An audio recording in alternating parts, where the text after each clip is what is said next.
The government on Tuesday introduced the Women's Reservation Bill in Lok Sabha in its first significant action since moving to the new Parliament building. Making the announcement in his first speech in new Parliament House, Prime Minister Narendra Modi said that the Union Cabinet has passed the Women's Reservation Bill, a measure which was pending for decades. महिला आरक्षण को लेकर संसद में पहले भी कुछ प्रयास हुए हैं। 1996 में इससे जुड़ा बिल पहली बार पेश हुआ था। अटल जी के कार्यकाल में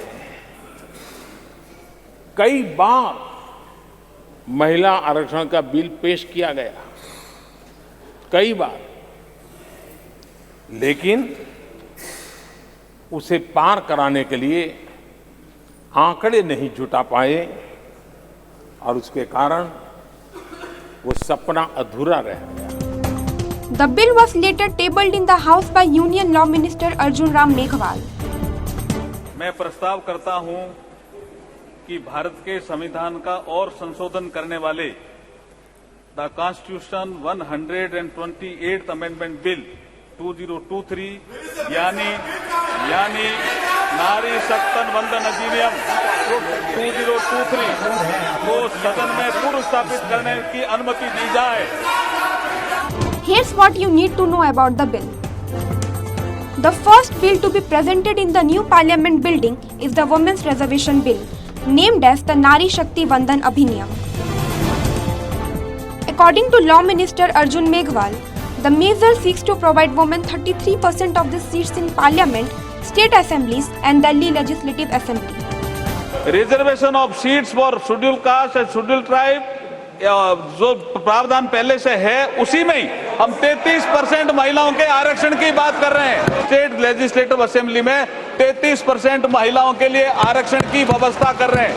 ये बहुत इंपॉर्टेंट बिल है। The Women's Reservation Bill would come into effect after the delimitation exercise is undertaken in India. This means that the measure could not be put into effect before the 2024 Lok Sabha elections. According to current law, the subsequent delimitation process can be carried out following the first census to be done after 2026. That effectively rules out the bill's passage until at least 2027. According to some reports, the women's quota bill would reserve 1/3 of the seats for members of scheduled castes and scheduled tribes women from these groups. The law will be in effect for 15 years after it is made into an act. Its duration can be extended. The number of women members in Lok Sabha will rise to 181 from the current 82 once the Women's Reservation Bill comes to force. Seats reserved for women will be rotated after each delimitation exercise.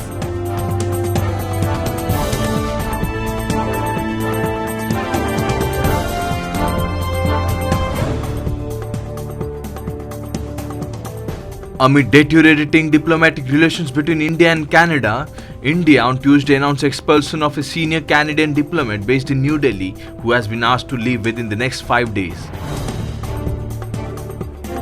The High Commissioner of Canada to India, Cameron McKay, received summons on Tuesday, during which the Government of India conveyed its decision to expel a senior Canadian diplomat currently stationed in the country.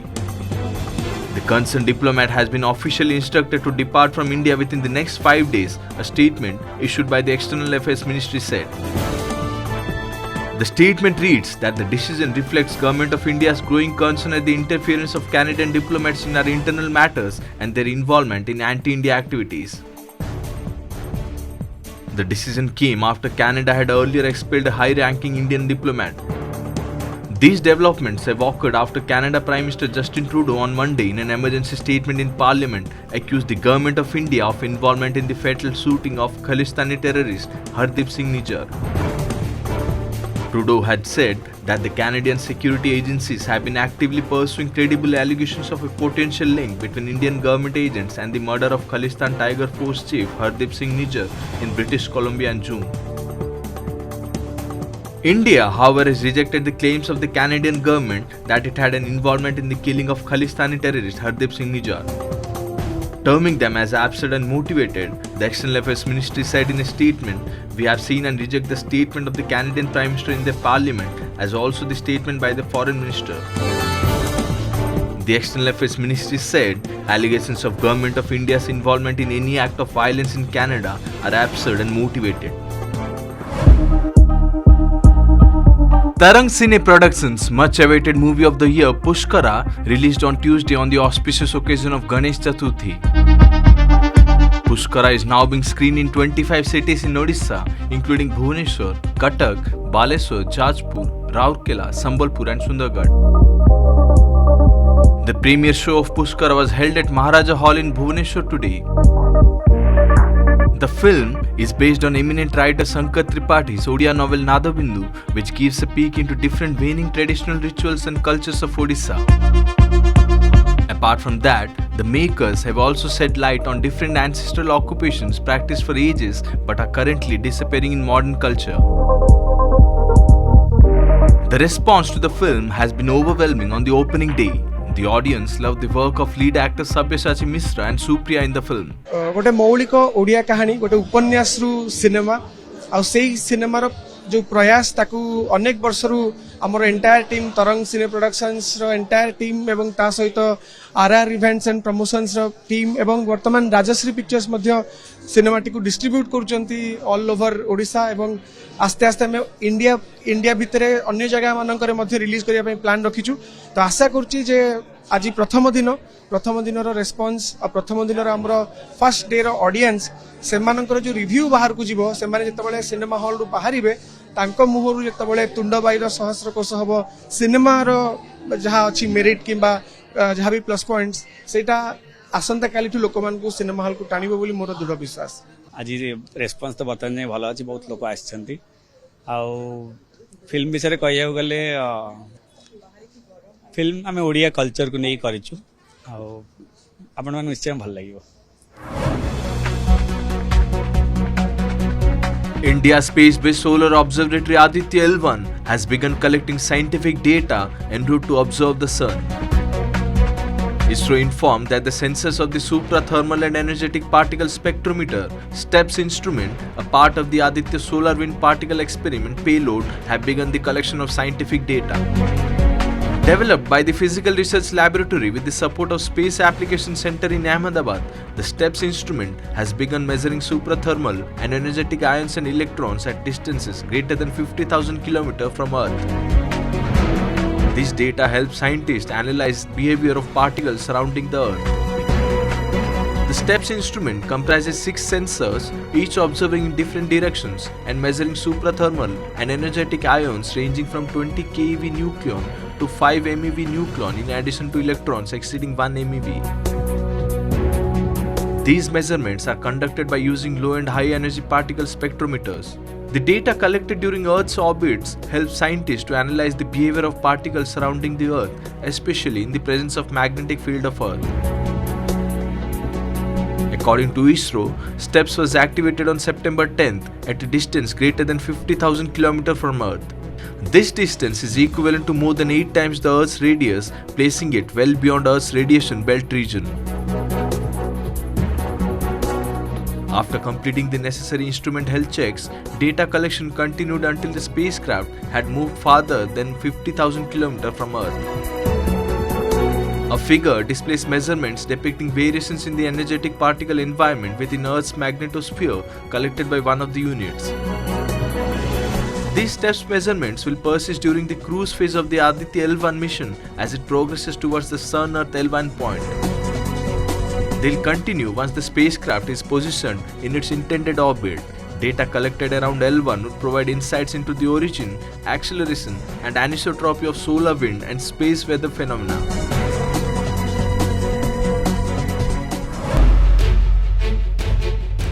The recent outbreak of scrub typhus infection in several parts of Odisha has created a situation of panic.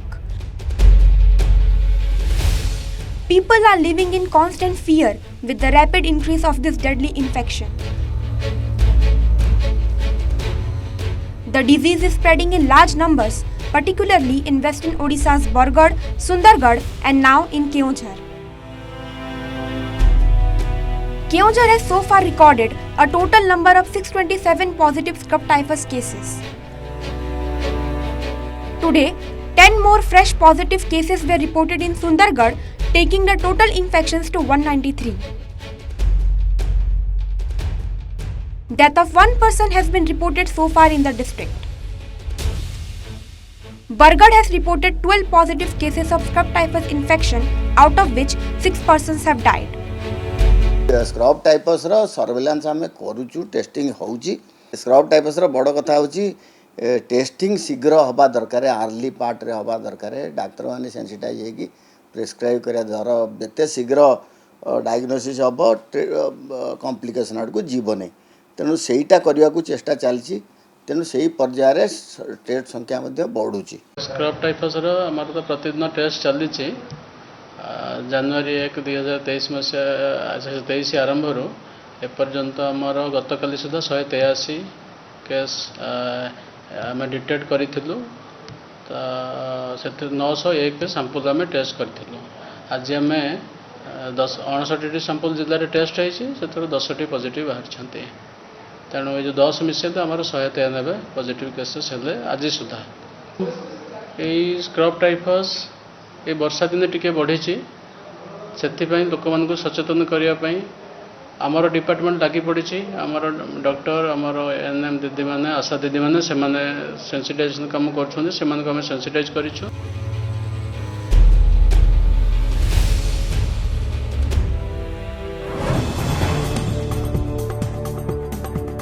The Economic Offences Wing of the Odisha Police Crime Branch on Monday released a statement on the raid on the office of the daily newspaper Sambad in connection with a loan fraud allegation. The raid was conducted based on the case registered under IPC sections 506, 467, 468, 471, 420 and 120B following a complaint filed by a former employee of Sambad. EOW stated that the case was registered on the allegation that several employees were forced to take personal loans. The case has been registered against Sambad editor Soumyaranjan Patnaik, HR at Baijantikar and others. The complainant Asim Mahapatra alleged that he was forced by accused to sign on blank loan forms against his will. He was allegedly threatened that his job would be taken away if he did not follow the instructions. Later, the complainant learned that a loan of Rs 5 lakh was taken in his name, but it was used by Sambad Eastern Media Limited. As per the EOW statement, the FIR alleges that more than 300 employees of Sambad or Eastern Media have been forced to sign on forged documents and about Rs 50 crore have thus been fraudulently secured by Soumyaranjan Patnaik using these forged papers and threatening the staff. EOW further stated to have collected some incriminating documents and examined some witnesses during the course of the investigation. EOW said that so far 15 to 20 employees of Sambad have come forward with complaints of such forceful loans taken against their name using forged documents.